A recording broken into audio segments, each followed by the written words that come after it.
عارفين طبقة وش اللبن أو طبقة الدهون البسيطة اللي بتكون على اللبن من فوق ديّة لمّا بنشيلها بيحصل إيه؟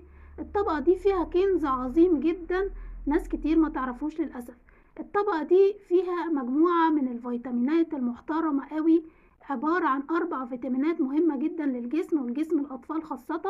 الفيتامينات دي هي 4 فيتامينات اسمها fat soluble vitamins أو فيتامينات بتدوب في طبقة الدهن، عبارة عن إيه؟ 4 فيتامينات A وD وE وK.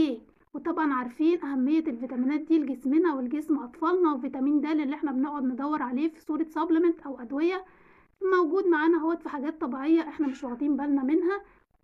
وفيتامين د ده هو مهم جدًا لعظم أطفالنا وتكوين الهيكل العظمي بتاعهم، وطبعًا عظام الجمجمة وعظام الجسم كله، ومهم جدًا برضه في الحماية والوقاية من أمراض لين العظام والأمراض المختلفة اللي بتحصل للأطفال.